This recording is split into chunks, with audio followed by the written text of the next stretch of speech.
Lo que sucedió hoy en el Consejo de la Magistratura fue finalmente suspendido Eduardo Freyler, el camarista más cuestionado por causas de enriquecimiento ilícito y corrupción. El juez federal protegido del kirchnerismo, Eduardo Freyler, quedó suspendido del Consejo de la Magistratura y se desató la polémica. Su papel es patético, no defiende a los abogados y ahora se quiere cargar a un juez. Usted va a tener graves consecuencias, Presidenta, de seguir adelante. Usted vino acá para representar a los abogados, no para representar a Mauricio Macri ni a Daniel Angelici. ¿Qué es lo que está haciendo ahora? Para mí, la suspensión del juez Freyler es un paso adelante enorme hacia la Argentina de la seriedad. Así que quiero felicitar a los consejeros de la magistratura que tomaron esta decisión hoy.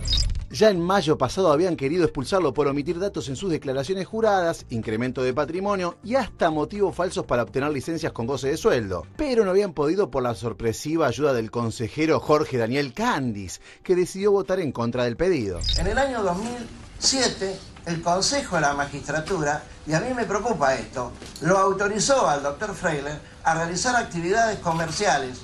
Por lo tanto, yo en estas condiciones mi voto va a ser negativo a este tema. Nada más, gracias. Pero ahora, con la salida de la magistratura del kirchnerista Ruperto Godoy y a la espera del juramento de su reemplazante, Mario País, el oficialismo logró los votos necesarios para aprobar el jury a Eduardo Freyler, cosa que provocó un gran enojo en el kirchnerismo. ¡Lleven la cabeza! ¡Lleven la cabeza de la nación! ¡Cobardes! Habrá que ver cómo continúa esta historia. ¿Se irá dando de qué hablar o se dará por tema cerrado? El tema está cerrado. El caso está cerrado. El caso está cerrado. Easy. Avisar a la nata.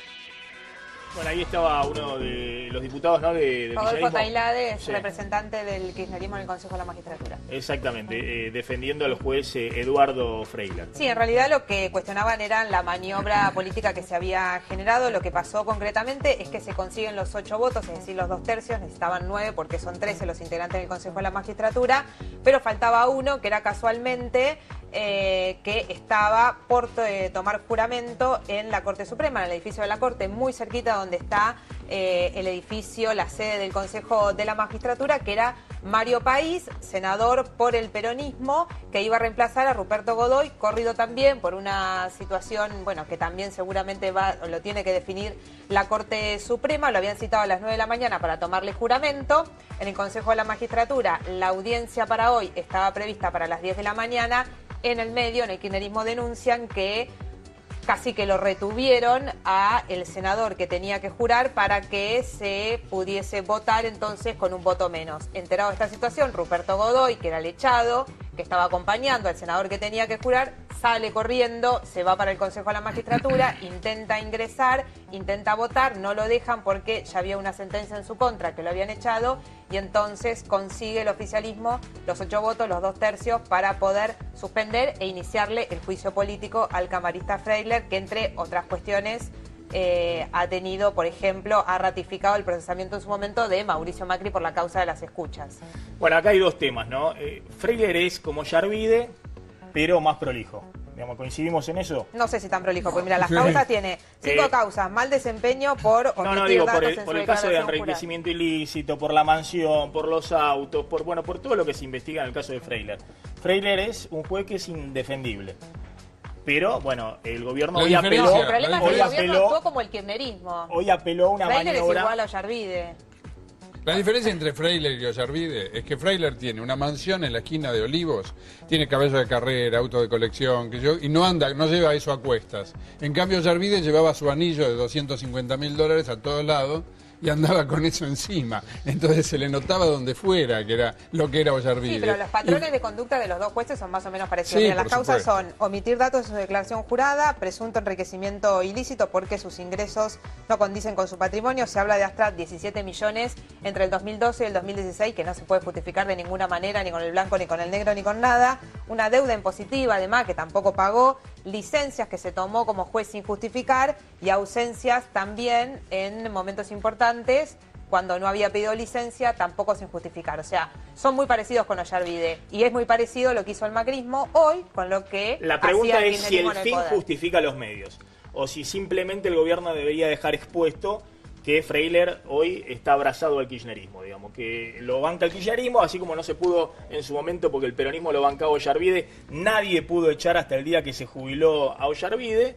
Si el gobierno debió simplemente dejar testimonio de que el kirchnerismo ahora lo toma como un abanderado a Freiler, un juez que está muy sospechado de corrupción, o si tenía que usar esta manganeta de que mientras estaba el otro jurando y faltaba un integrante del Consejo de Magistratura, le votamos y lo echamos a Freiler. No, el procedimiento fue completamente lícito, legal y legítimo para terminar con una situación que lleva adelante el kirchnerismo, que es inadmisible, que está protegiendo a aquellos que le hacen un daño enorme a la calidad institucional de la Argentina. Protegen a un juez muy sospechado por lo menos, con lo cual amerita ser investigado. Han protegido a Devido, también muy sospechado y que ameritaba ser investigado. Se han opuesto a la cuestión del voto electrónico, que también es un beneficio para la sociedad. Es decir, yo creo que ellos es como que el kirchnerismo no tuviese límites. Aparte se hace mucho daño a ellos, porque la sociedad íntegra ha decidido cambiar estas cosas. Y no se puede abrir un juicio sobre alguien, o sea, uno no puede dictar una sentencia sobre quién es o no tal persona, si el juez o el ministro Devido.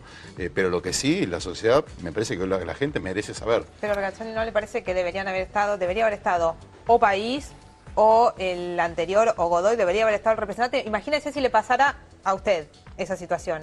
Bueno, ¿no reclamaría la presencia no haría de ese senador? No haría lo que hizo el juez Freiler, que siendo juez se compra un Mercedes Digo de la parte Benz. política. Eso... Lo que pasa es que la parte política acá, lo más importante, es decir, las garantías en nuestro país es la justicia.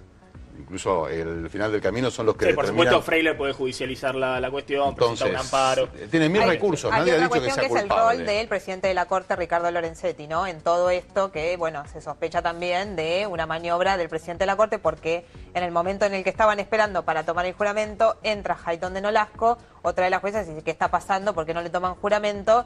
Y ahí se da todas estas horas, 2-3 horas de postergación de ese acto para que pueda ser. Pero en el análisis hay que incluir, perdóname Florencia, discúlpame, en el análisis hay que incluir el dato de por qué estaba ahí Godoy en el Consejo de la Magistratura y por qué lo echaron. Lo echaron porque no era abogado. Sí, pusieron un senador que no era abogado. La Corte aclara en el comunicado que le tomaba juramento a su reemplazante, no obstante, no estaba diciendo que no pueda revisar, porque está en revisión de la Corte, si efectivamente puede ser o no integrante del Consejo de la Magistratura un senador que no es abogado. A ver, Florencia... Yo escucho hablar de calidad institucional y ciertamente lo que veo es la cristalización de un profundo desprecio por las instituciones de quienes se decían capitanes en democracia y en institucionalidad. Lo que hemos visto hoy, lo que se ha visto con la procuradora, con la designación de los jueces, que verdaderamente desde la política me preocupa. A mí me parece que lo que no hay que sostener es más la hipocresía. Es decir, si uno va a utilizar manganetas institucionales para defender lo indefendible, caso Devido, en lo cual lo único que se decía es hay que apartarlo por razones tales para que sea juzgado como corresponde. En el caso del juez, hay que iniciar un juicio político que es la Constitución prevé. Si nosotros vamos a seguir utilizando el atajo, como dice el presidente Macri, la vivada criolla, para proteger a personas que no le hacen ningún bien a la sociedad, me parece que estamos cerrando el sentido de la sociedad. Se los mecanismos institucionales para revisarlos. Un atajito para suspenderlo. El atajo fue todo las manganetas que hizo el kirchnerismo para protegerlo. Lo que sí es realmente insólito, que el kirchnerismo, como lo protegía en su momento Ollarvide, porque lo protegió Ollarvide hasta el último minuto, lo proteja un juez como Freire. Pero bueno, es problema del kirchnerismo, la sociedad... Pero es la cultura del kirchnerismo en todo caso. Lo que sorprende es que el macrismo haga lo otro, ¿no? Condenará a los corruptos del kirchnerismo y a los corruptos que los corruptos protegen. Pero eso no habilita que por ahí hagan una manganeta para, bueno, una de las corrimos cosas que a un más... corrupto. Acá la cuestión es que esta manganeta no hubiese existido si no hubiese pasado lo que pasó el domingo, que el gobierno quedó, digamos... validado socialmente. Sí, me parece que sí. Ahora, tengo una experiencia que tengo de los barrios, en el conurbano, de Brown, que me sorprende. Cuando vas a los lugares más postergados, en los más pobres, hablas con la gente... Obviamente se queja la cuestión de la situación económica, tienen sus problemas, indudablemente de infraestructura, la calle y demás. Ahora, te dicen... ¿Por qué no ponen presos a los corruptos? ¿Por qué la cuestión de Devido? La gente también vivió como una afrenta. Eso es un relato. No, eso es lo que yo soy de Florencio Varela y camino todos los días de mi vida en conurbano. He caminado toda la provincia y te puedo decir que a mí no me hablan ni de Devido, ni de López, ni de Calcaterra, ni de Panama Papers. No lo estoy subestimando. Sí, porque estoy en contacto directo.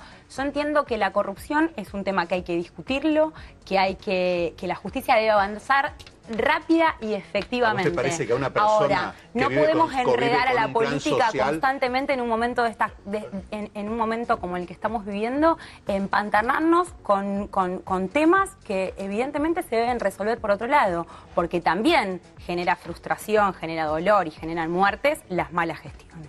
¿Vos pensás que una persona que vive en el conurbano, que tiene hijos, que vive en un plan social, que no tiene ningún tipo de acceso a la infraestructura y la justicia, que no tiene un abogado al cual acudir cuando son víctimas de un crimen, y ve que un juez vive como un megamillonario en Miami y se le paga el sueldo con el impuesto de los argentinos? ¿Vos pensás que esas personas no sienten una afrenta a lo más profundo del ser argentino, tener que tolerar eso y que sea defendido por un sistema político? Es decir, eso se llama traición del sistema político a los intereses del pueblo argentino. Es un tema que hay que proteger a una persona que vive con un ricachón en Miami. No un relato que no se compadece con la realidad, porque yo soy abogada. ¿Vos decís que lo de Freire no es real? No, digo que en la sociedad, y fundamentalmente vos haces mención de lo que supuestamente te manifiestan en el conurbano de la provincia de Buenos Aires, y yo tengo otra visión y estoy en contacto con muchos sectores en mi distrito, en el conurbano y en otros lugares de la provincia. A ver, Florencia, más allá de este tema, ¿no? Vamos a